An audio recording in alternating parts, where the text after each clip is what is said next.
大家安，大家好，我阿宏诶，我土豆的，欢迎收看阿宏之声，大家来蹭声。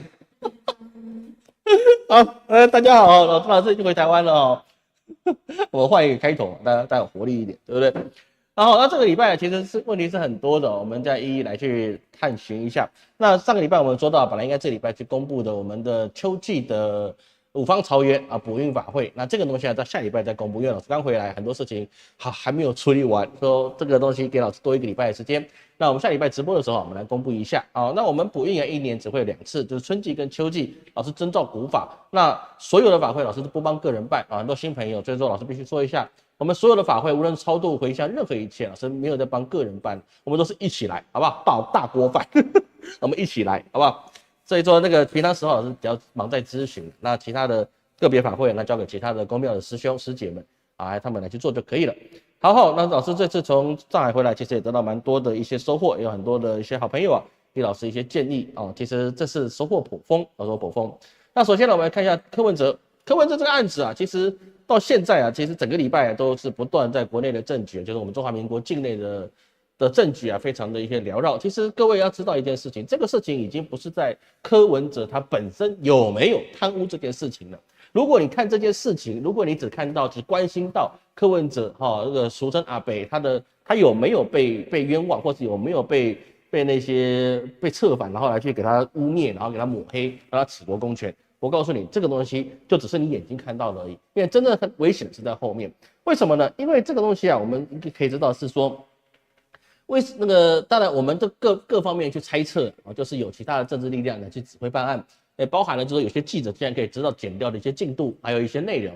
那这个东西啊，这个侦查不公开啊，你要让这些记者得到这些消息，本来就是不大可能的一个事情。但是他竟然会知道，所以说我们可以明白了，好，这后面啊，其实就有幕后的一只黑手啊，他去操纵。那在这个状况之下，就激起了什么？敌人的敌人是最可靠的盟友，对不对？那个蓝的敌人当然就是绿嘛，绿的敌人现在是第一个首先讲白，为什么？因为这样子对他们连任不利，或是对他们的一些选举啊会分票的问题。这次啊，其实我们看到总统大选啊，就是在民众党啊，他其实分票分了非常多，导致是说这次当选的总统啊，我们赖清德，我们的清德宗啊，他只有40%多的一个选票，这个东西啊也失去了这个立院的控制权。那这个也就揭示了我们之前所说到了，其实因为你的立法院啊不是你了之后，你要去施政，那些很多事情啊，你并不能够像过去的4年或8年这么轻易的可以去推动。这其实跟美国是差不多的，你上下是个什么英国上下议院，还有美国的众议院跟参议院，如果都是政敌啊，比如说现在民主党的是总统，那如果2院都是共和党的话，那么连这个总统都是跛脚总统，因为你推什么你都得不断的退让跟协商，因为下面不同意，你上面也做不了。那当然呢，我们现在发现到啊，就是蓝白合作之后啊，你现在准备去针对他的一个人事任命案，包含我们上周讲到的，就是说我们姚立明姚老师啊，他去任司法院的副院长这个东西啊，当然就是可能会有一些争议，还有就是说啊，还有一些其他的一些案子都没有继续追踪，包含了我们的网络上人称的赖皮寮，这个东西不是老师说的哈，老师觉得它就是一间房子。那至于有人说到赖皮寮，那是网络上的戏，才能跟我没有关系啊，我完全不知道这件事情，好吧？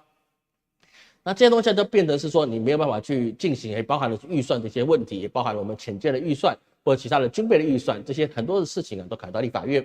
因为既然你要跟我们来去摊牌，那我们当然现在敌人的敌人是最可靠的盟友的状况之下，那蓝白结成阵营，而且是比较能够稳固整个跟执政党对抗的情势啊，那这个是会比较明显的。而这个事情是不是只有在我们台湾国内会有这些问题呢？其实这个并不能这么看。为什么？因为我们刚才谈到的就是军事的预算，也包含潜舰国造这些预算，我们台湾是不可能所有东西都是自己自产自销的。我们能够自产自销，可能就只有 65K2，就是从 AK47改过来的 65K2，这个我们讲的步枪。那 T91是不是完全国产的？这个我就不清楚了。因为老师的退伍的时候用的是65K2，那它就是这是卡拉西的一个改版。那再早以前的学长啊，他们就变成是51步枪，然后到我们65K2，那现在是 T91。所以说很多事情我们必须去跟我们伟大的民主灯塔去购买这些武器。但是如果预算被卡关了，那么这个东西当然就会传出来，会有一些对我们的上国啊，会有一些维持啊，我们上国的上国，因为我们是日本爸爸、美国爷爷嘛，爷爷那边不爽，那边就会有出现问题。所以说这个礼拜我们看到 AIT 似乎有人传出来 AIT 对这个事情啊产生了一些不满的声音。当然 AIT 有没有出来说我不会介入台湾的选举或台湾的政治，这是必然的，你不能说我就是要影响，我就是要干涉啊，这个在任何的一些国际场合上面都不能够这么讲，但是他可以这么做。有些事情他不能这么讲，但是可以这么做，对不对啊？所以说这就是我们必须要去知道的一件事情。那这个东西如果成真的状况之下，那么就变成什么？就变成中共他那边会有一个底线，什么底线呢？就是呢不能有境外势力去干涉、去介入台湾的政治哦，台湾的一个反正就是不能就介入台湾的一些任何的事情啊。这个东西是在对岸，也就是中国共产党他们的一个底线。那如果是 AIT 他真的被抓出来是说，或是被揭发是说他有企图去影响台湾的政治啊，或者说柯案的政治的问题的话，那么这个就有可能去怎么样呢？以此为去做题目来去发动一些要维护他们自己的主权完整，或者是说他们的政治独立性，或是他们国内政治不要被受到境外势力的影响等等，怎么说都可以哦。你不要跟我说啊，是这个什么联合国的条文一些都不重要，条文跟一些规范都是人定的，你不要拿那个什么联合国的什么文号来去说嘴，那个是没有用的。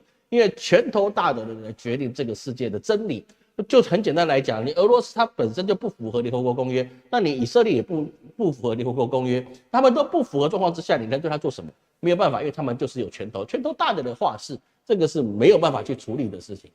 各位去了解这个事情是很明白的事情，也包含缅甸他去屠杀那个罗兴亚人，对，也就是苏国山书记所去指挥的去屠杀这个罗兴亚人。对罗兴亚人，当然他可能在世界各地都没有什么好评，但是他的人民素质不好，民族素质不好，不构成你去屠杀他们全家的一个理由吧？这样很合理吧？很多人都跟老师说啊，老师你不知道，像我们在美国、在澳洲、在加拿大，有一些的少数的罗兴亚人，他们的生活习惯啊，那个偷蒙拐骗啊，给他们社区造成很大的影响，没有错，这个是我相信都是有的啊，我相信都是有的，但是不足以让翁山书记当时去指挥缅甸的政府军去屠杀他们罗兴亚人吧？对不对？不符合，但是有没有对他怎么样？不行，他们怎么解决的？自己政变解决的，这是不是就很简单？所以说，在这个柯案的事情也是一样哦。他这个事情，如果你弄得不好，那么你去把他判成有罪了，那你现在就是变成蓝白就给你硬刚到底，这个是硬刚到底的状况是很明显的，因为民众党现在只要退一步，就是兵败如山倒啊，他不用等到下一届的选举，他可能就兵败如山倒，完全没有话事能力。他的关键少数啊，对国民党现在是很重要的，因为只有跟民进党结合，他们才能过半。过半的话，那其实，民进党想过什么就不好过。说白了吧，人事任命案啊或什么东西，你就必须协商或者是退让，然后才能够达成。那能的话，当然是想把他们的老板给他处理掉，然后把你的人各个击破，然后再逐一的把你罢免，然后再取回他完全执政的可能性。这是老师个人的猜测，猜测不犯法吧？我妄想可以吧？我酒喝多了，妄想可以吧？对不对？啊，这个是有这样的可能，所以说啊，现在台湾的一个局势啊，其实各位要去关注一下柯案它这个事情啊，表面上它只是一个前台北市长你有没有贪污的问题，但实际上啊，它里面所牵涉到的事情是非常多的。有人说老师你会不会想太多？哦，还是一句话，我们的第一次世界大战，也就是所谓的欧战，它的奥国王储斐迪南他是什么样的咖？他其实不是什么样的咖，因为他不是第一继承顺位的人。对不对？王储算是继顺位的人了，但是好像是也不是第一个。那么有他没他，其实都还有其他人可以继位。但是因为这件小事被一个民众暗杀，这件小事就引起了欧战，对不对？那就让多少人去见上帝了，是不是？灵魂回收中心，上帝就开始很忙碌了，对不对？加班加点的要去收割，不要说收割，叫收纳这些百姓的灵魂。是不是？所以说一件小事情，它就可能变成一件大事情。所以我们台湾之前的金门事情，当然我们嘴巴很硬，但是实际上我们赔了也不少，割海赔款也不少，这个也是很现实的事情。为什么？因为我们嘴巴上讲的很硬，但是身体很老实，我们还是怎么样？只能看它越超过我们的中线以外，还在我们的金门沿海那边飞来飞去，甚至飞到上空，我们也不能怎么样。所谓的把它打下来，那也是什么？我们用意志力把它打下来。它如果不下来，那是他运气好，刚刚好躲过而已。是不是这个状况就变得是说比较令人耐人寻味的事情？所以各位我们要去关心柯案的发展，不是关于是说，我们是不是要去挺柯文哲这个人？柯文哲这个人呢，还是一句话，他的政治生命已经走完了啊。这个是在他的声望如日中天的时候，老师就跟各位预测了。他选完之后，他的政治能量就没有了啊，就没有了，就歌颂没有了啊，完全就消失了。说到现在他能够当个党主席都当不下去，还是可以当，还是他了，但是实际上他没有办法发挥什么样太大的能力。现在大家所追寻的只是刚选举完那个不甘心，说白了吧，这些不甘心或是那些我对他的一个信仰所以说这个政治啊，其实就是一个信仰。你没有信仰，你就没办法凝聚人们的这些意志的融合度其实这个都是这样，哪一个国家都是一样的都是把政治变成信仰，这个东西是很现实的。但是信仰它能不能坚持永久？有些人可以，有些人是不行的比如说过去的亲民党大家给他的一个声望也是很高，对不对？那亲民党他好几届他都有立委进去，是不是？甚至还有什么周习伟还当了台北县县长，对不对？都是会有，但是他没落是必然的事情。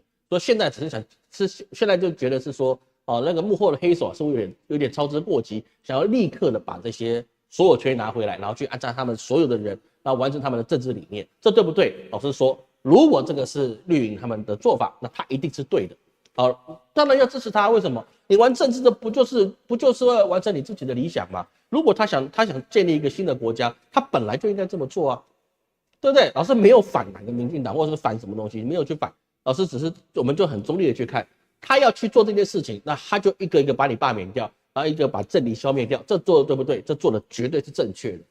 我们不平心而论，本来就是这样嘛，政治就是斗争嘛，对不对？那个以前的中国文化大革命也不是用这个群众运动来去斗争，因为毛泽东不想下台，就是拿这个群众运动来大家互相斗争嘛，斗了10年也结束了，他自己也没命了，对不对？所以说本来就是这样，你要完成你自己的政治理念，你本来就应该斗争，你本来就应该怎么样欢乐斗地主，这是正常的一个事情，没有什么太大的一个变化。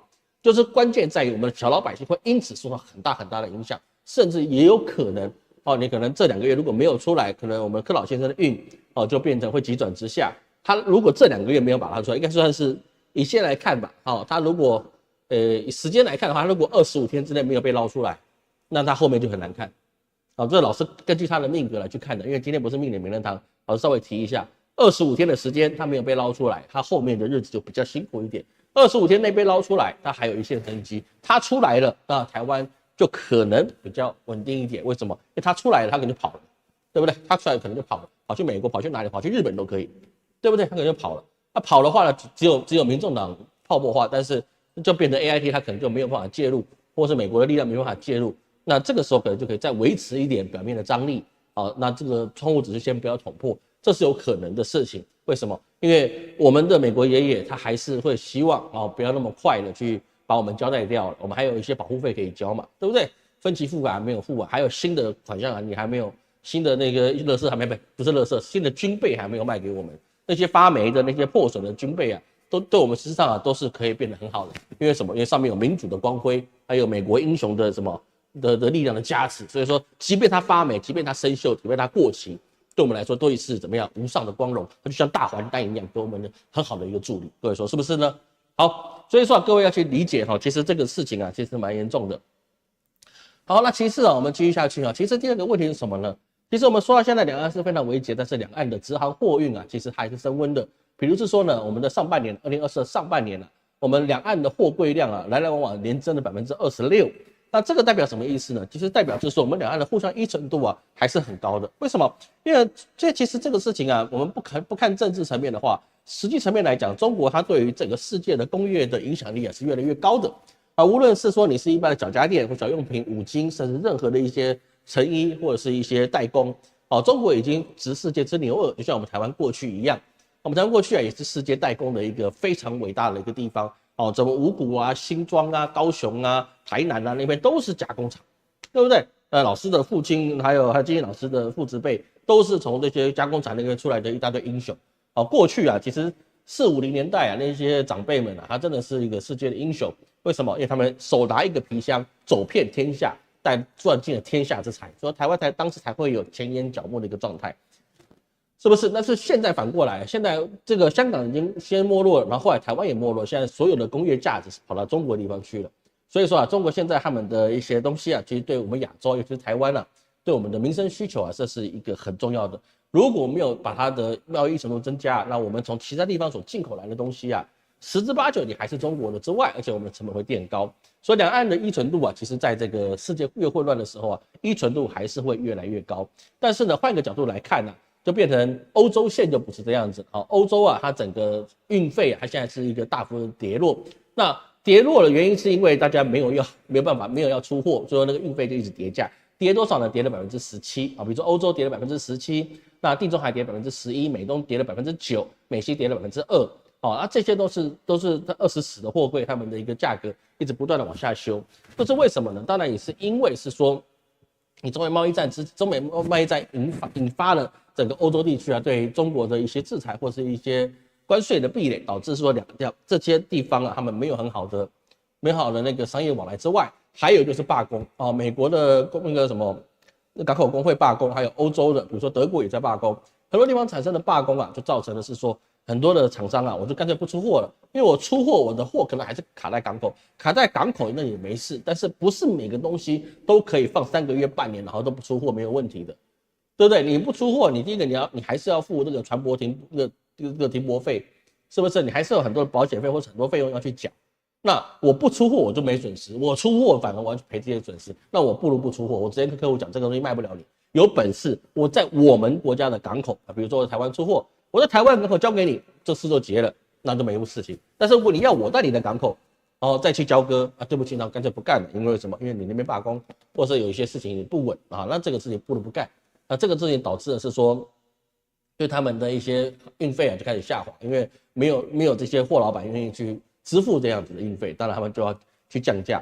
而这个中美贸易战之间呢，其实也进入到一个非常有趣的一个地方，是什么地方呢？我们看到加拿大，加拿大现在真的是一个非常有趣的一个状态啊。加拿大为什么非常有趣呢？因为加拿大他去发布了一个对中国的一个制裁令是什么呢？他对加拿大要对中国的电动车跟钢铝去征税。然后是用的名目是说，他必须对中国做这些的制裁，来保护他们自己的这些相关产业。那么有来有往，方为理也，所以是说呢，中国也对了加拿大进行了对等的制裁。什么样对等的制裁呢？就是对这个加拿大的那个油菜籽啊，就是他们制作这些油菜、一些榨油这些油菜籽去做了一个制裁啊，就是不让你来卖到中国去。但是这个对加拿大有没有什么好处呢？当然是没有好处的。为什么？因为中国是加拿大第2出口这个油菜籽的国家，当然他们也有卖到美国去啊，这个是事实。但是第2大是中国，你不能只有第1没有第2，那你的收入是不是就直接砍个3折，砍个3成，就3折，砍个3成4成？那对这样的农民就会产生很大的影响，因为农民这个生意是怎么样的？农民他其实就是我们人类生活的一个基础点，但是他们是一个风险跟成本扛最重的一个职业类型，所以说呢，他们是说，我为了保护加拿大的某些产业，比如说电动车产业啊，或者钢铝产业，导致的是说中国去对加拿大做这个反制裁。那最有趣的是什么呢？包含加拿大自己的里面的一些 YouTuber 老师有去看一下，他们做出来这个政策，他们真是欢欣鼓舞啊！为什么？因为加拿大去制裁中国的电动车，为了保护加拿大自己电动车，但是问题是加拿大自己没有电动车。他去保护一个加拿大他自己就没有的产业，各位懂老师意思吗？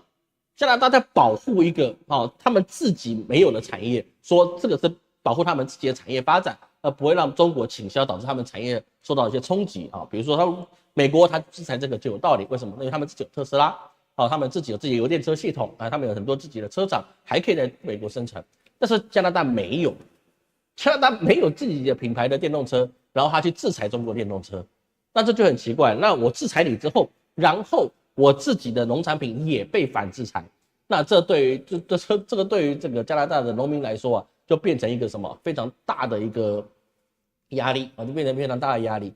所以说这也导致啊，现在加拿大的民风，这个是看报道上面，这老师自己没有去看，就是百姓对现在的帅哥总理杜鲁道啊产生了什么？产生很多的一个质疑，也包含了他接下来他们的一个政党能不能连任，我们好像是自由党，他能不能连任，都是产生一个问题。因为什么？因为你现在所做出来的是什么呢？你现在做出来的包含的是资源匮乏，或是通膨恶化、犯罪的问题，就是他们偷车的问题，十分猖獗，而且警察还不管的啊。这个是老师有问过一些加拿大的贵客，他说的确如此哦，他们自己车也被偷了，但是他们报警也没用，就等保险公司来发一台新的车。但是呢，听说保险公司发了车之后，它保费又要涨价，但是你能不能不保？你又不能不保，所以说变成一个恶性循环，就是他们偷车贼负责偷车，然后保险公司负责赔车，然后再给你加收这个保费。那等于是说我本来没事的人也会被弄到出事，而且据说这个保费啊是涨了很多。这之前老师有在直播里面跟各位去谈。那这个部分也当然也是对于他们的现在对移民啊，有些认为太腐烂，然后又变成去严格化，就变成说这一次在2024年了，加拿大批准的签证数量、拒绝移民的数量是创历史新高。那这个对于加拿大应该是好事吧，对不对？你太多移民太腐烂，对于国家来讲，你是不是劣币驱逐良币呢？当然也不只是这样。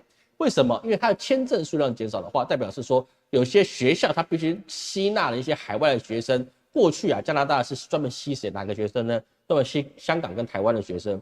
所以是说啊，像今天老师啊，他自己也是跑到加拿大去念书，对不对？缴了很多钱，因为他爸当时发财了，因为开工厂发财了，然后就把他跟我小舅子送到加拿大去念书。好，那他们假如花那么多钱啊，带动当地的经济，买房子、买车子，然后缴学费，那些教授啊，或是那些不动产，他们都有些运作。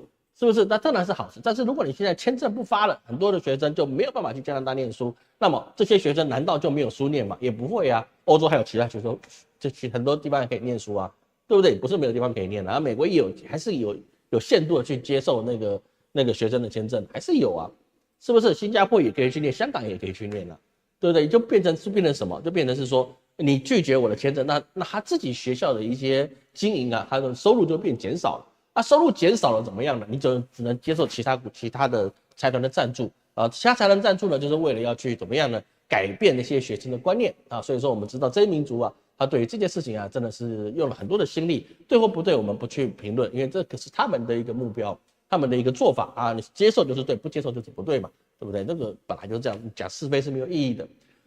所以说啊，杜鲁道他现在所做的问题包含了住房减少跟高房价，也就是说他们的房地产呢，就是也是变得被通膨拉得很高。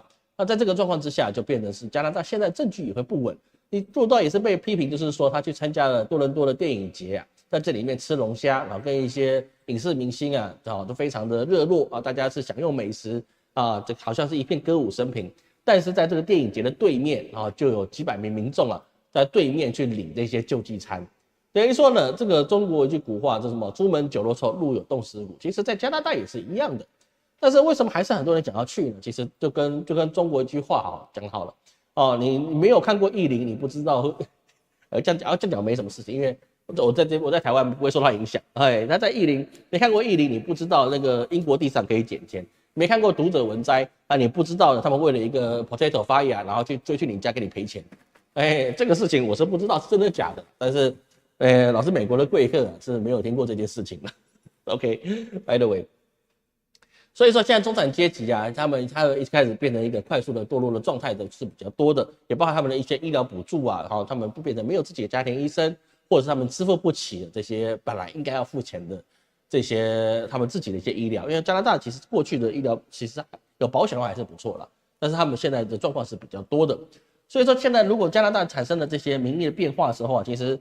见微知著，就是变成央格鲁系列的国家，百姓并不能够完全支持，是说你以美国的意志为美国的优先为第一优先，承认你第一优先的状况之下，是因为你可以帮助我发财，所以说这个东西就变成它有经济的价值，那这个东西我们可以去做，你给我经济价值，我给你情绪价值，那是不是大家都可以平衡？但是现在美国没办法提供它很足够的经济价值，那你要让百姓去提供情绪价值，去跟随着美国的脚步去对抗全世界，不要说对抗全世界，去抗中。那对于加拿大的百姓来讲，这是对于一些过去澳洲的百姓，现在澳洲好多了，但是后面还会有其他问题产生的，所以这些东西都会产生很重大的影响。所以说我们要去知道整个世界啊，包含了他们不论是我们这边自己亚洲，或是在欧美地区啊，他们都会产生了很多的一个分裂。这个事情啊，真的是对我们可能明年以后啊，都会去看到整个世界它的经济趋势会变化，这个是各位去注意的，好吗？好，看各位有什么问题哈？老师有回啊，我又忘了开，看我忘开一下，我又忘了开那个声卡的。好，改了。好，那我看各位有什么问题？有点回音哈，我已经改了哈。赖清德2024年大选少了至少9%的选票，民进党立委少了超过10%。OK， 没办法嘛，这个每一个党就是这样，就是总是有来去的。你说我们刚才讲到的加拿大也是一样嘛，它一定有来，一定有去哦，这个东西是没有一定的一个事情，好吗？好，那我们继续哈，看大家没有什么问题啊，我们就继续吧。所以说我们现在看到美国的选举，美国的选举这件事情其实也是非常应该算是非常逗趣的一个事情哦。经过了这个之前在民主党提名大会里面呢，很多人就说哈里斯他应该走上了人生的巅峰。一般来讲，你在这个提名大会之后啊，大家那个 party 非常的兴盛之后啊，大部分的候选人都会声势开始往下跌，因为激情过后就变圣人模式嘛，对不对？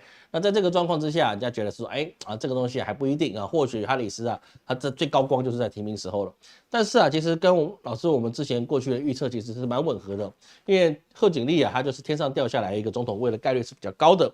那加上呢，这次做了辩论啊，老师要做一个小专题啊，各位不知道有没有去看？他们做了这个全国性民调之后啊，老师当时就说过哦，这个对贺锦丽来讲啊，最好就是辩论，他这巴不得再办10场。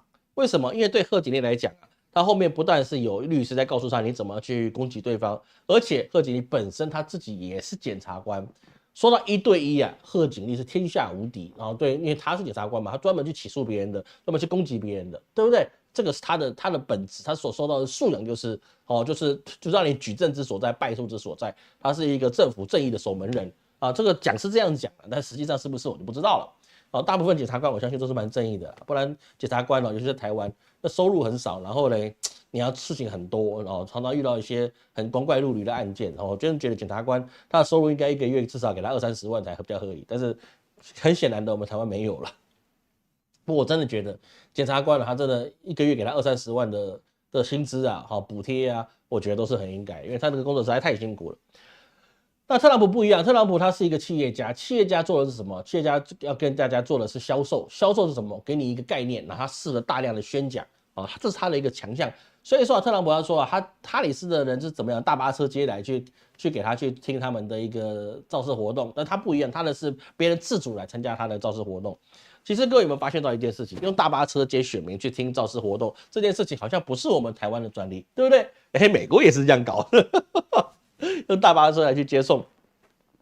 那讲到后面呢，就透过哈里斯不断的去挑刺啊，或是一些技巧性的打断啦，导致像川普的后面呢，就变得喃脆，或是脾气突然被他拉起来，导致整个川普就像什么呢？说白了吧，这场的辩论啊，可能其他人不知道怎么说，但是老师看起来川普就像一个斗败的老公鸡因为他实在是没办法去接应，是说贺锦丽给他的一些压力跟小质疑，就变成4两拨千斤的把他带过去，加上这些评审老师觉得也是比较偏向民主党的有些事情贺锦丽讲的不对，那些评审并没有去攻击他，但是川普讲的不对，他就说这个事情跟事实不符。比如说呢，川普就说这些移民啊，在边境这些移民啊会去吃当地居民的猫跟狗跟宠物啊，那个他说那个主持人说这个事情是没有这回事的。那川普就说没差，我听到这件事情啊，对不对？我没看到他，我听到啊，他们吃了别人的宠物。这个事情因为没有的事情，那你要讲去有，那就是比较难的。还有就是说你那个堕胎的问题啊，那当然民主党是支持堕胎，那共和党因为他们比较保守，他们就不支持堕胎。他那个特朗普就说啊，这个是因为这样子的话，就很多的小朋友本来可以诞生啊，然后你就把他杀了。对不对？那这个事情当然也是被主持人踢回去，所以说整个状况是特朗普被踢回去的次数多过于哈里斯他被吐回去的次数，所以整个的天秤其实对特朗普来讲，说实话，这次辩论是不公平的，是完全不公平的，完全是比较偏向民主党这一方的比较有利的态度去做。所以说，在这个民调做起来之后啊，其实基本上啊，除了 New York Times 之外啊，其他的很多的一些民调机构啊，都还是比较支持贺锦丽，他的辩论效果是比较好的啊。就 New York Times 在他们的认为是贺锦丽占44%，然后那个川普占46%，但其他地方大部分都是贺锦丽赢或是持平。这个是比较特殊的一个地方。而这些东西呢，对于其他人对其他的一些关键摇摆州会不会有影响呢？目前来看尤其这些摇摆州的一些民调来看贺锦丽并没有得到太多的好处，因为他会赢的地方就赢了，他不该赢的地方也没赢。比如说宾州他现在跟川普打的是就是一半，大概是平分秋色的并没有说谁特别强。那有人说，那贺锦丽会不会是后悔没有去把那个宾州的那个州长变成他的副手？我觉得政治不是这样考量的啦。你就算把他变成副手，也不代表宾州百姓就会支持这贺锦丽。我觉得那是两回事这个就看他们造势能不能把百姓催眠。啊，你的表演够不够精彩？表演够精彩，那其实你有没有选宾州的州长当做副手，那是另外一回事。因为宾州本来就是一块硬骨头，所以有人说得宾州的得天下，因为他有19张选举人票。但是问题是在哪里呢？其实你宾州有19张选举人票，但是北卡罗来纳州哦，它有16张选举人票。对不对？密西根有15张选举人票，那有人说得宾州得天下，这个东西就其实啊，用激情的角度来看是这样，但实际上来讲，这摇摆州啊，你如果拿了70%，那你宾州就算是川普拿到，他也没办法赢啊，因为你只赢了16张，对不对？你只赢了19张，但是呢，你也只比北卡多了3张票，也没有说你是一个决定性的影响。说其他地方能够赢，那有些地方输，我觉得那个是比较很正常的一个事情。所以说，在整个那个摇摆州里面呢、现在只有川普赢的，大概就是乔治亚州跟亚利桑那州，现在是川普是赢的。那其他地方啊，大部分就是贺锦丽，就是我们的哈里斯啊，他占了比较大的优势。所以这个东西啊，这造成了什么呢？造成的是说，川普他觉得是说我在这个地方得不到好处，所以他就拒绝了2次辩论。哦，他就觉得说，我不跟你讲了，我跟我选民讲，这策略对不对？这策略当然是对的。为什么？因为他的票来源是来自于选民，不是来自于辩论台得到的东西嘛，对不对？1对1来讲的话，你挑其他人啊，就会挑拜登，大概是被川普打得完的。但是如果你是挑贺锦丽，那么人家好像是59岁吧，59岁对78岁，你59岁无论如何。经历跟反应都是赢过于特朗普老先生的，说这是不一样的。而他拒绝辩论之后，马上就端出一个特别的牛肉，这给选民去承诺什么呢？就是全面承诺是说啊，这个你们啊上班啊要缴薪资税，这是没有错的。但是如果你们加班所得免税，这个有没有意思？就是所得有分开。哦，你正常上班要缴税，但是加班的东西是免税的，所以说加班的东西收入啊，是你100%都是你的。这对蓝领阶级有没有一个非常好的一个诱因？绝对是有。不要说蓝领了，中的什么中产阶级都非常有感觉，因为薪资税本来就是比较高的啊，你所得税本来就比较高的。如果你加班是免税的话，哇，这个对大家的诱因是比较高的，尤其是靠劳力去换取收入的人啊。哦，这个诱因是非常高，等于是说呢，你就间接的让这些百姓的收入啊提升了一大截。为什么？因为他不用缴税，就纯收入，该多好，对不对？啊，那太棒的事情了。所以说，即使说现在哈里斯啊，他获得了一个辩论的一个优势，但是实际上他要拿出手的政策啊，其实还是寥寥无几啦。就说白了，说哈里斯就算当上美国总统，他以59岁的年纪啊，登上了美国总统之位，能不能对美国有什么帮助呢？没有，绝对没有。他本身就不会治国嘛，他就是一个检察官，他怎么会治国呢？对不对？他不会治国，说上去了，美国也不会发展特别好。那特朗普老先生他重登了白宫的宝座，对美国有没有好处呢？也没有好处。为什么？因为现在已经不是4年前的经济跟国际局势了。你用过去的方式，你想再去创造一个美国再次伟大的模式，比如说现在的那个利率啊，你再继续把它做 QE， 看那个拜登 QT 了2年，然后你先把它 QE 回来。那是不是说让钱再继续进入到市场里面，然后大家再继续把它炒作起来？那是不是对美国就有好处呢？这个效果不一定哈，这个效果基本上是比较难达到的事情，因为美国现在对于美元的掌控度啊再高，你其他国家也不会这么样去接受你，因为太短期的时间之内，你再用美元去大嘴漫灌到市场上的时候，其他市场就会有警觉性啊，就会尽量去控制你这个外汇的出入。那其实能不能再一次透过 QE 或透过他过去的手段来达到是说美国经济再次振兴啊？其实这个是非常难的状况。所以说就变成是说，有些人就说啊，那个贺锦丽丢了饵，然后去猎杀了特朗普。那这个东西当然也是有这么一回事的。所以在美国整个政治就变成是说，你两方都拿不出一个很实在的对美国真正有用的东西，都变得实在是开选举支票啊，让你先加班免税啊，或者是说啊我们会去审视这个劳工问题啊，但是实际上的罢工还是在罢工，实际在打仗的地方还是打仗，实际上你要必须借钱借新还旧，你还是只能借新还旧。有没有人针对这个美国的美债的问题能够提出一个很好的解决方案呢？也没有。你要加税你也不敢加，你只能透过减税。为什么？因为减税大家才有感，对不对？你减税对一些小老板有感觉，然后对一些百姓有感觉。但是呢，你对美国现在的状况就是你必须对这些巨资的这金字塔顶端的人加税，但是你加不了。为什么？因为这些人是你选举的金主，就到最后你这场选举根本就只是一场闹剧。所以说，为什么老师的标题写无论者？就像柯文哲，你无论说什么都不重要，重要的事情是美国有没有介入，或美国愿不愿意介入啊？那个我们执政党愿不愿意投降？那美国它到底是想谁去当选也都没用，因为这是无论者，你谁当选美国都没有什么用。你的未来4年选举完之后，你的美国经济一定是一团糟的，这是完全可以预见的事情。不要跟我讲美国都是一些基因从政啊，你的领导人有问题，你下面人就不会太强壮。啊，比如是说呢，拜登这老先生他的是比较容易昏聩的，所以他的交通部长跑去生小孩，而不是生小孩，跑去迎接他生的小孩，那是不是他太太生的？不是他太太生的，因为他是一个彩虹，然后他是一个彩虹，然后他们是一个同志，所以说呢，2个同志去迎接了一个新生儿，说他把那当时在港口罢工的事全部抛下，然后请了1个月的假，在家里去照顾他那个新生儿。这个是一个负责任的大国的交通部长该做的事情吗？可能是，可能不是啊。因为他国政治啊，老师只能说，百姓的生活应该是比较优先的。所谓民主，当然一定是以民生为主。如果你没办法以民生为主的话，那就变成比较大的一个状态的产生。而我们从美国东西啊，我们要去延伸哈，老师继续讲下去，因为时间比较不允许。那我们同样的状况之下，我们就发现一件事是什么呢？美国现在的一个态度非常暧昧不明啊。那么俄罗斯的普丁他就认为是说，你现在是不是很理想的状态？所以我把话先讲在前面，你不要企图的是说，透过你们自己的选举要造势来去影响我。所以说啊，普丁就说，如果美国允许乌克兰的军队使用远程飞弹来攻击我俄罗斯的本土，那么俄罗斯将与西方开战，意思就是你打我家，我打你全家。为什么？他的目标就是北约啊，就是北约。他有没有在怕一个人打全部人？他其实没在怕的。为什么？因为战争是这么一回事，你开的是单线战争还是多线战争？对于俄罗斯来讲，它北方是北极，你北极熊不会变成一个北极熊战团，然后拿出很厉害的那个金刚狼的爪子去跟普丁对战，不会嘛，对不对？你能够跟他接触到的，无非是哪3个地方。第一个日本你打得赢俄罗斯吗？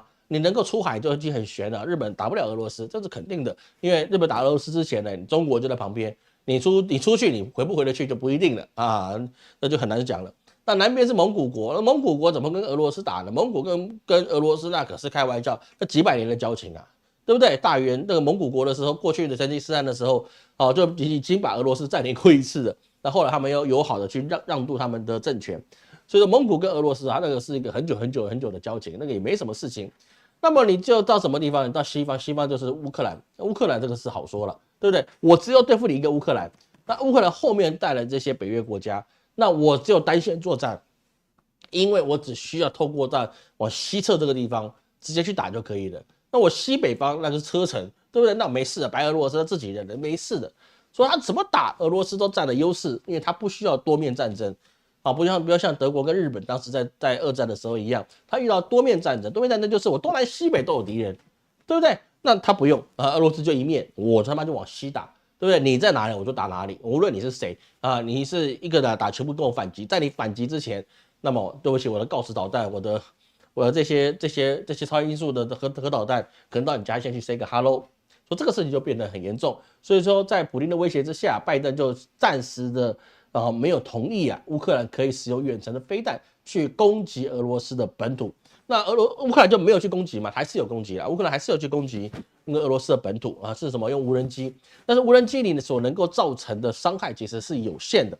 好，无人机啊，它打巷战是很好用，但是你没有办法有持续力。你要持续力，你还是必须要远程的火箭跟导弹的攻击，才能够把对方打了你躲在洞里面哦，没办法反击，或者是你只能先防御。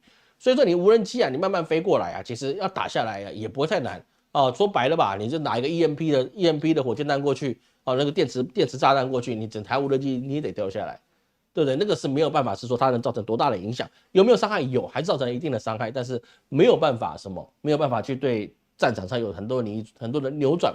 所以说乌克兰他派出了派出了100架无人机去袭击，那么。也让俄罗斯脸上无光，就是他的本土还是受到了战争的影响，就变成是说他不能够独善其身的去照顾他自己就好。而这个状况之下，就变成是整个战争啊，就变成进入到一个你把俄罗斯逼上了火线，当然他也不得不逼了，因为这事情再拖下去对双方都不好，对双方都不好，而且你会把俄罗斯越打越大，那这个当然也是其他国家不想去看到这个事情。所以说，在英美的首脑会谈之后啊，他们还是没有办法决定出来什么，没办法决定出来啊，那个乌克兰是否可以使用远程武器啊，使用远程武器去攻击俄罗斯。那俄罗斯也讲很简单了，反正你就要打我啊，你们的武器只要打到我的国境，我就是跟你们全北约宣战。但其他国家愿意跟北约宣战吗？对啊，我说北约其实不是其他国家愿意参与北约这场战争吗？应该是不大愿意的。比如说德国，德国的极右派胜选了，那肖兹他没有办法去忽视什么？忽视是说，本来他们是原则上是无上限去援助乌克兰，到现在你必须怎么样呢？你必须做一个停战的一个和谈的主轴去劝乌克兰，你不如就这样算了，我们别再打下去，再打下去你没有任何的一个好处。所以现在整个状况就变成是说，就变成是说你现在欧洲自己本身也不是一条心。就是说，我应该要独善其身。我现在的日子已经过得很不好了，又有罢工，然后你现在要我是说再去无条件去把自己的钱去丢给乌克兰，然后丢进去呢，他可能一半以上贪污掉了，一半以上贪污掉，然后呢，剩下的那些再去打到水里面去，而且还可能被俄罗斯去变成他们战利品。这个事情当然是不愿意的事情，因为这一段时间呢，包含了英国、法国、美国很多的一些佣兵啊，或者是民兵啊，都被俄罗斯给消灭，甚至是俘虏了。那你再投下去啊，你损失是不是会更多？当你更多的时候，你怎么跟国内的百姓去交代呢？对不对？虽然他们是佣兵，他们是民兵，他不是国家的军队，但是毕竟你也是自己国家的人啊，是不是？那你参与过去，那你是不是就变得不好看了？那台湾当然也有人参加乌克兰的那个佣兵团啊，也是有，但是呢，很多中国也有啊，很多人都去牺牲了。中国加入俄罗斯嘛，台湾加入乌克兰嘛，那两边都牺牲了。战场上不是你讲的那种美国英雄，然后天上的炸药炸，然后你拿一个盾牌就可以天下无敌。没有，战争就是你随时随地就突然就眼前一黑，然后就看到上帝在你面前，回来啦，你直接穿越到异世界去了，就没有办法去做这些事情。所以说啊，那普丁在9月5号的时候啊，他在东方经济论坛有说到，他们准备好跟他们谈判了因为他们从来没有拒绝乌克兰愿意谈判。但是乌克兰却不愿意去做谈判，还要希望能够是说攻击俄罗斯的本土，希望能够得到一点筹码。那这个部分呢，我们已经证实，跟我们过去所说到的照过战法也是一样的，你是有去无回的。所以说打入到了俄罗斯的本土那些士兵啊，大概也就这样了大概也就这样了，就没办法影响到这些事情。红军村呢，大概也算是打下来了。说整个状态其实对乌克兰现在是比较不利说俄罗斯他不会输。那以色列不会赢这个事情，其实还是蛮符合我们的一个预测也包含了乌克兰这些亚速营，无论去再怎么样的去积极的去培植他，去打这个俄罗斯的抵抗战，但是也是很难的事情。为什么？因为人家是以国家的力量，那你是以民兵的力量，这完全是不能够去做这些变化的。而在这个状况之下，现在俄罗斯他们也是开始进入了现代令，就是让他们自己的人民币之前在抛售抛一抛发现不对了因为他们俄罗斯很多的商家需要用人民币去购买中国的一些产品来回到俄罗斯去做销售或者是做一些使用。所以说现在俄罗斯过去在抛售的人民币，现在又得再回补人民币，就变成整个世界的局势就变成是说，我们就很明白的发现欧美这条线他们能够得到的资源是越来越少，但是亚洲尤其是就是在中国这一串的联盟伙伴里面他们得到的是越来越多。为什么？因为他们不用额外的把他们的资源输入到战场去，战场无论哪个国家在打，它都是无底洞的预算。各位懂老师意思吗？无论你是哪个国家打，战争永远是无底洞，你不可能从战争里面投入这种东西，像我们做生意一样，我进货10块钱，我卖11块，没办法，战争就投10块钱进去，再投100块进去，再投200块进去，就跟赌博一样。赌赢了，你可能可以未来慢慢收回来，但是你赌输了，你进去的东西就全没了，完全的没的东西这个东西其实各位去知道一件事情。所以在这个状况之下包含了是说你现在乌克兰战场的不理解不美好。所以说现在在世界上的一些经济产生了一些变化，比如说然后在沙烏地阿拉伯他们就怎么样呢？对石油人民币的态度才开放。过去石油美元那是因为美国是世界最大的石油进口国，为什么？因为他们当时的工业是在世界上是非常非常大的一个占比，他们是世界上1半以上的 GDP 都在美国出现，所以是说用石油美元其实对沙特有利也对美国是有利，大家都有利的状况是很好。但是现在美国成为了什么？成为石油的出口国，最大的出口国，那么当然沙烏地阿拉伯当然就可以去思考一件事情我现在不一定要以美元为当做我的定锚，我可以接受各种多元的货币，尤其是人民币我们都是采取开放的态度。这意思是什么呢？意思就是开放，但是我没有说它要取代石油美元。可这差别是有差别的哈。这个石油人民币跟石油美元啊，这个概念是不一样的。石油美元那个是没有一个条约说有石油美元，但是大家都普遍认为哦，跟沙烏地阿拉伯啊或者是其他产油国去购买石油啊，叫石油美元。但是现在他们愿意使用非美元去做一个结算机制的时候，我们从里面要看到一件事情，不是看是说美国他已经不是他最大的客户了，而是美国他现在没有能力去约束这些中东国家，他们必须照顾美国的经济，照顾美国的金融。各位懂老师意思吗？一个国家其实国际市场上面来看大家是很现实的，不会跟你讲感情的哈，这个全世界都一样。国家跟国家之间不讲感情，我们只讲利益，利益的事情才是唯一的。台面上跟你讲感情，实际上还是讲的是利益。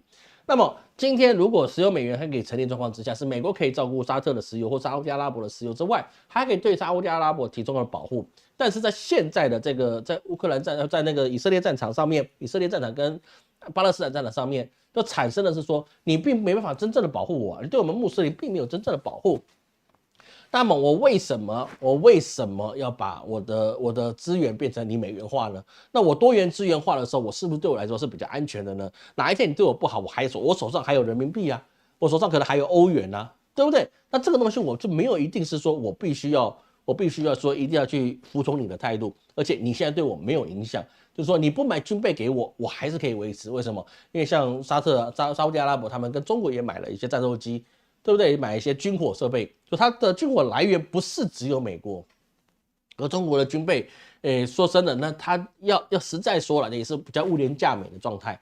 所以说用这种石油可以换到战斗机，它换不换？它换啊。石油可以换到他们基础建设，换不换？换啊，因为这是资源互换，很简单的一个事情。我中间没有人去抽水，因为你用美元结算的时候啊，那个美国是可以抽到水的，而且还可以知道你钱花哪里去啊，你用多少钱成交都要申报的。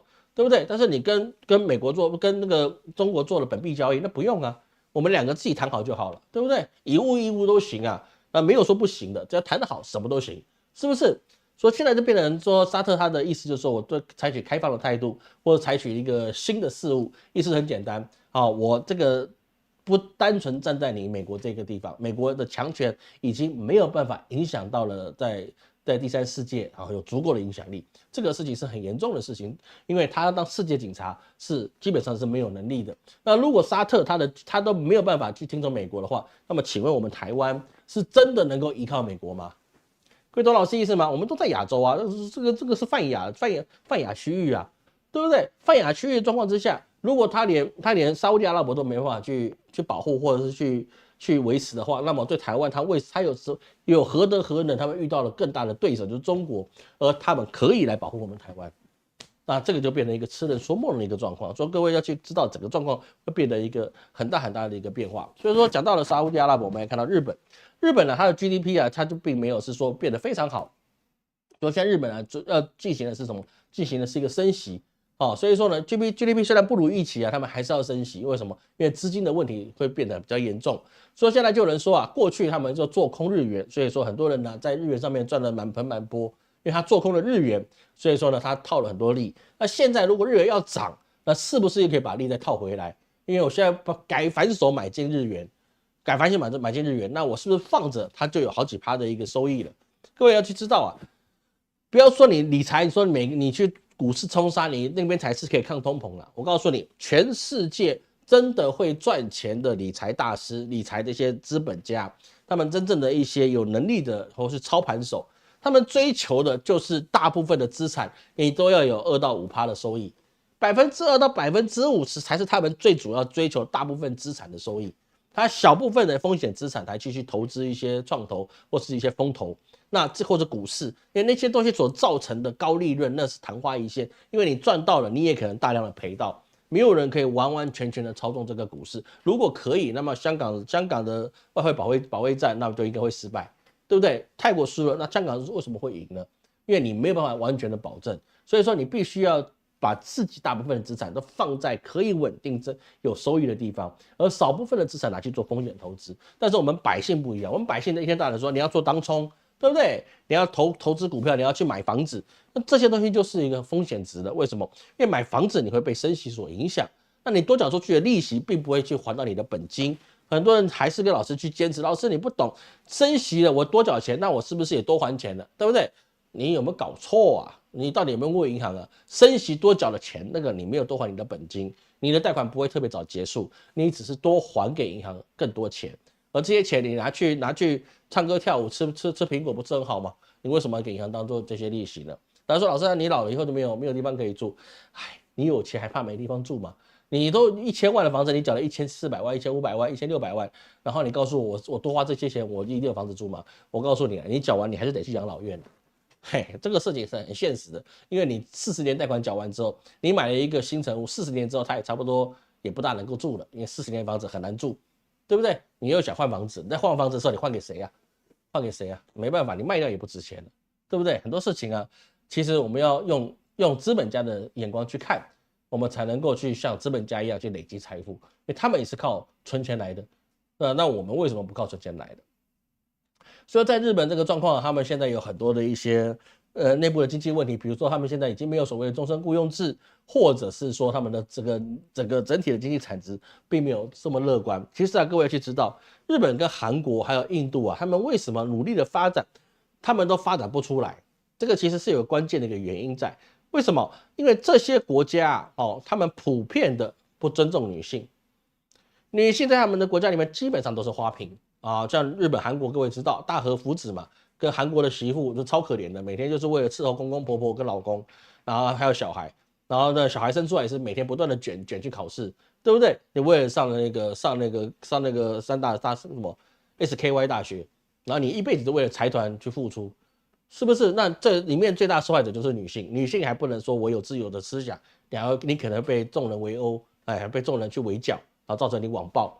为什么？因为他们女性的实力没办法发挥。难道女性就没有智商、没有能力、没有创造力吗？当然是有的。但是日本、韩国还有伊朗或是这些穆斯林国家，或是印度，普遍的是把女性的地位摆到最低，而且非常歧视的女性。但是亚洲地区啊，比如说香港，比如说台湾，比如说中国大陆。那这些地方啊，当然就很简单的意思，为什么我们的经济维持度是比较高的？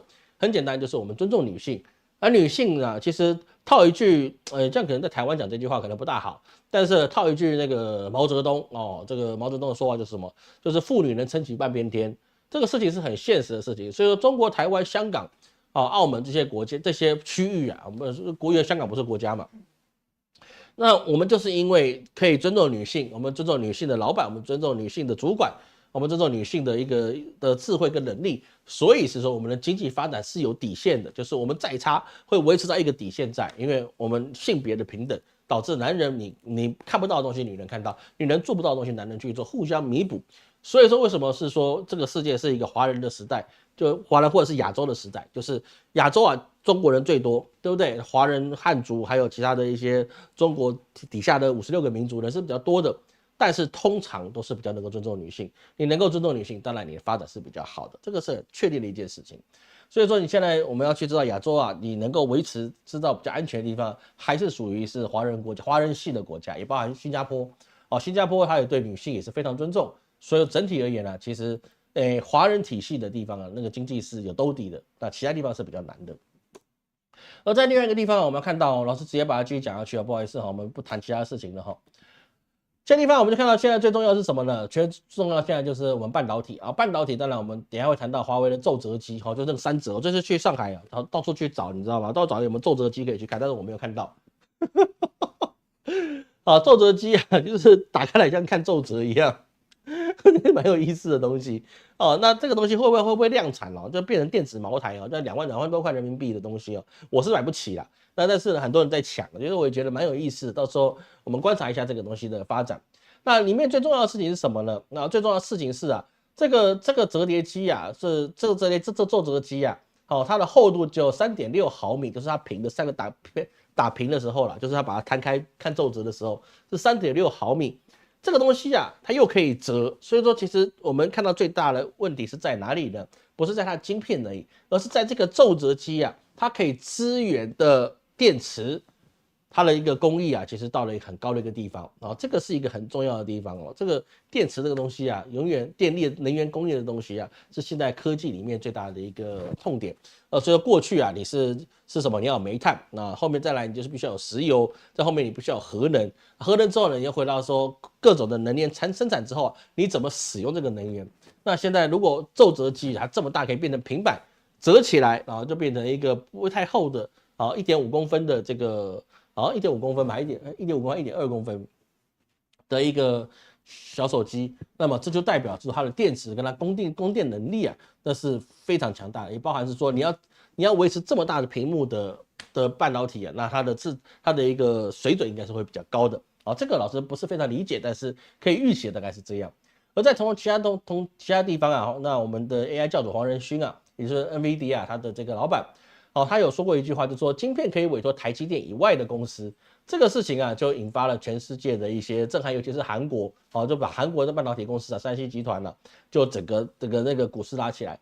但是说到三星啊，又是另外一回事的。三星虽然好像受到黄仁勋的激励啊，好像有未来前景比较好，但是实际上是什么呢？在9月12号的时候啊，三星就抛了一个震撼弹，就是说它要在全球裁员30%。也就是说，要裁掉8万人，丢掉饭碗的这个事情。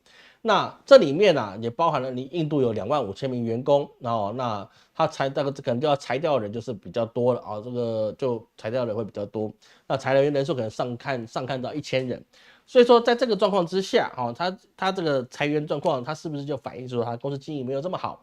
而印度要裁员其实它还是有其他原因，不只是说它的生产规模好不好的问题，因为印度现在的神送的工人在连日大罢工，那所以他们厂房就停产了。那当然，他可能顺势就把这个印度的产业收掉。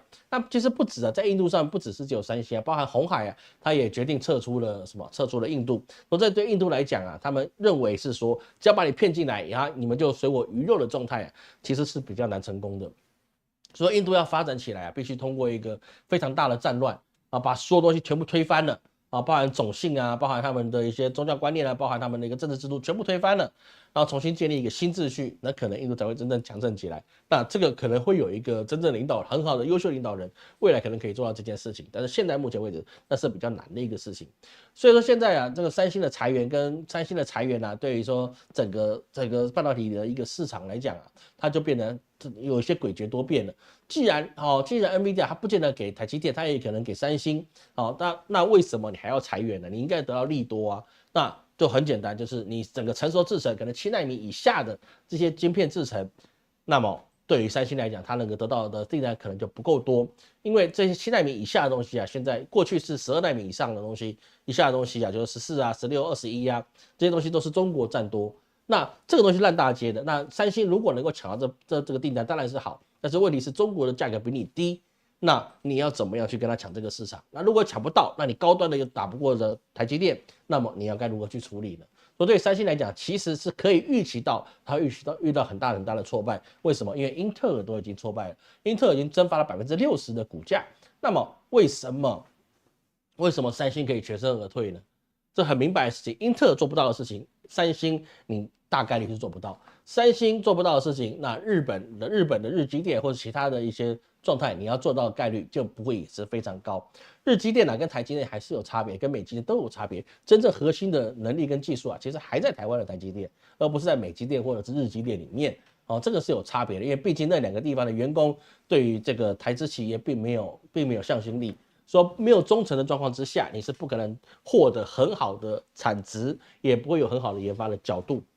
那这个是很重要的东西。说日本企业它最看重是2件事情嘛，一个年资，一个忠诚嘛，对不对？忠诚其实是一个很重要的一个事情，但是现在是比较难的。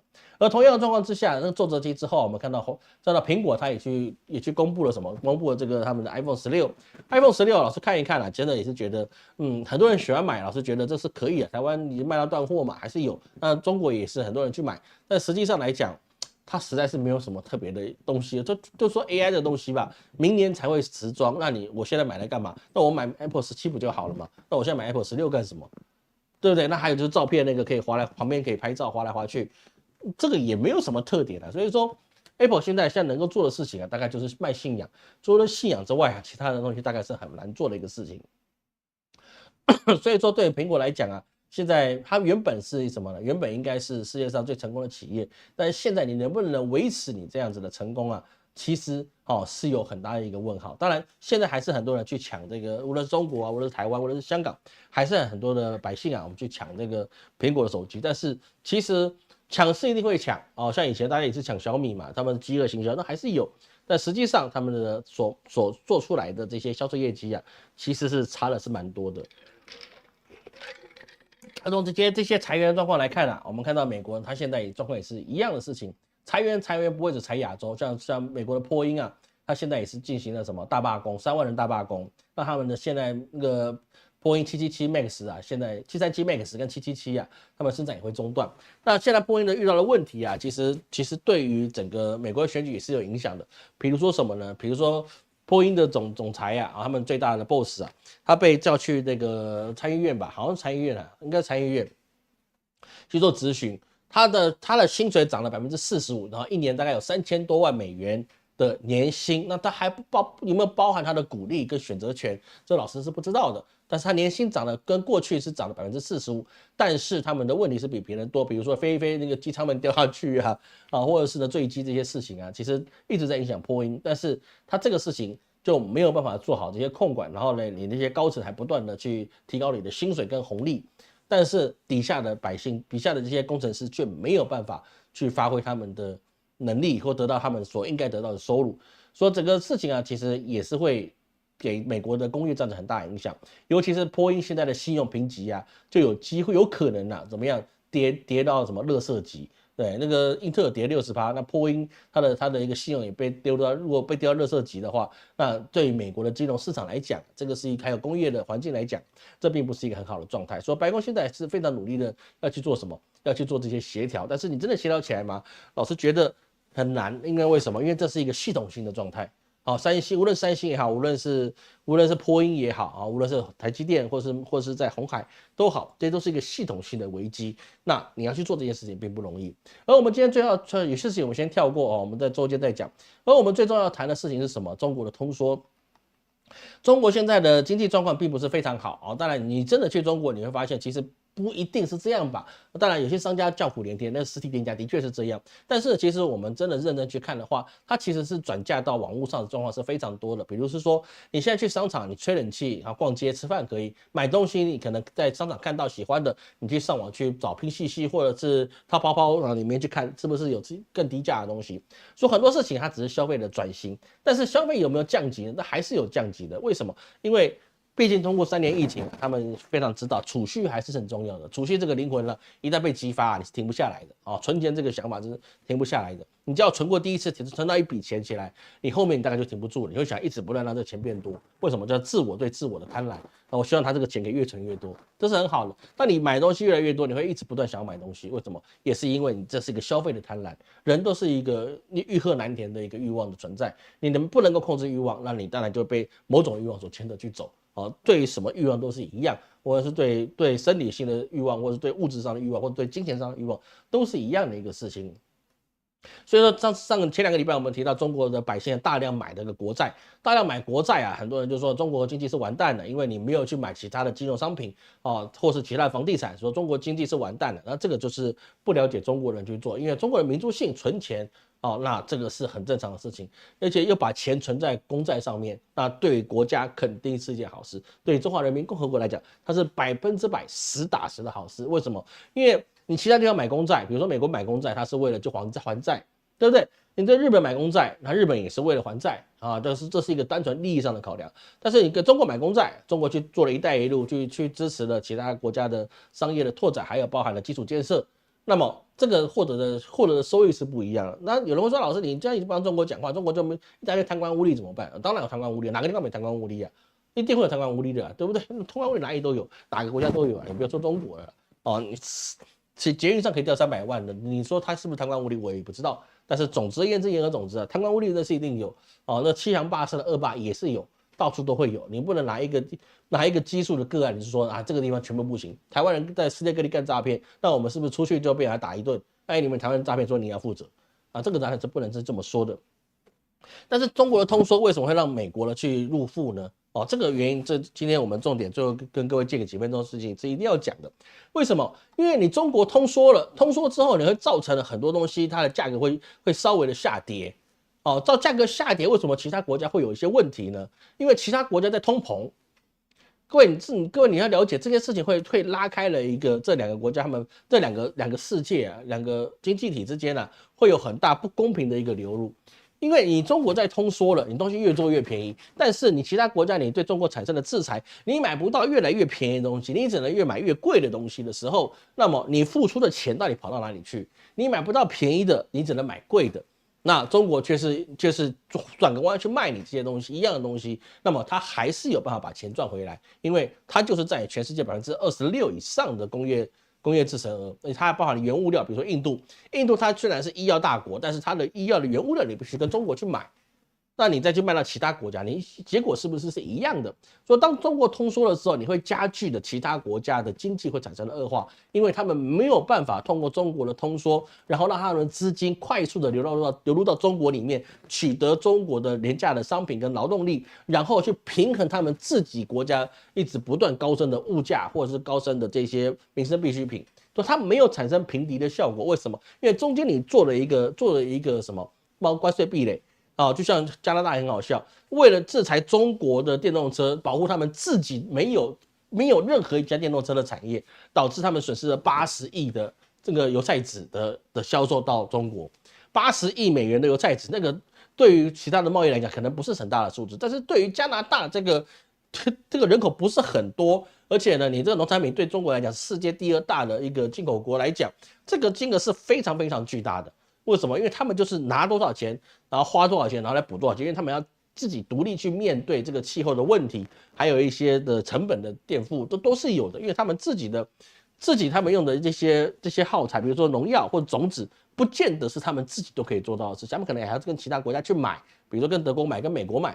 种子是需要购买的，因为种子不是说你种到地里面长大出来，他们自己结种，然后我们就源源不断的种子不是种子是种子，培育种子是一回事。那跟你自己能不能产出种子那是另外一回事，所以导致了什么？中国它在通缩状况之下，它可以透过自己通缩，然后呢，把自己去跟其他的一些，比如说中东啊，比如是说非洲啊，或者一带一路的国家，他们愿意跟他去做友善贸易的，他们就尽量的去在这个状况之下。通缩状况之下，大家可以让自己的消费水准慢慢的接轨，然后慢慢的把这些国力开始平敌起来，就大家开始平准化起来，然后大家互蒙其利。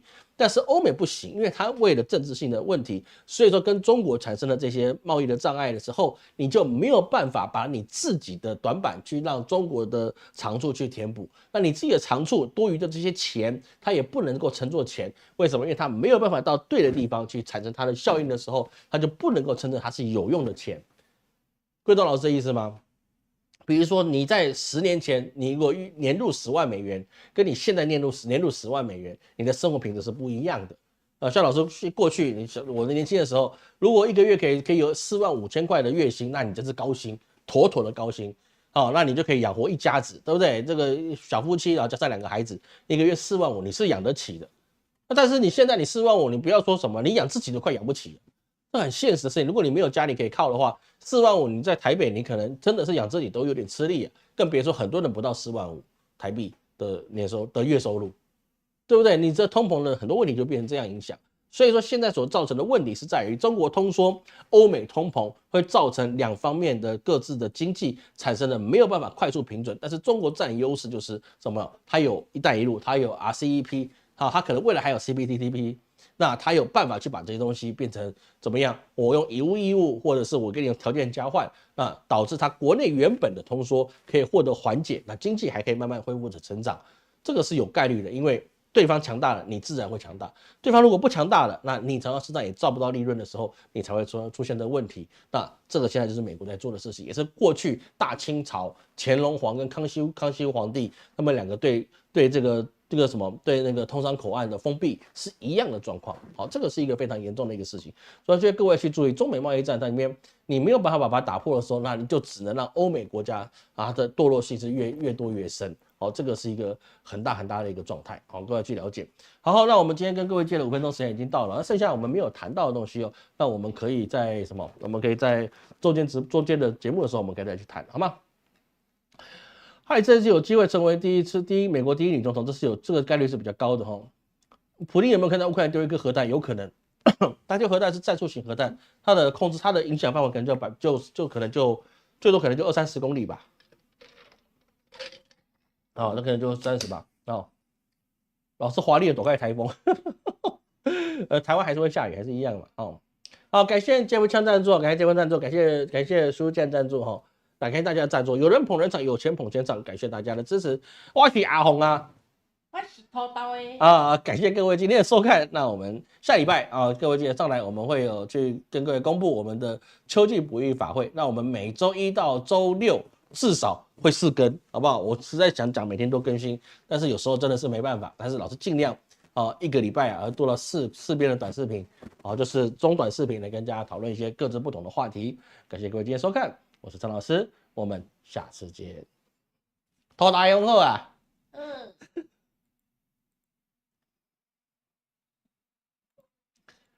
感谢落来。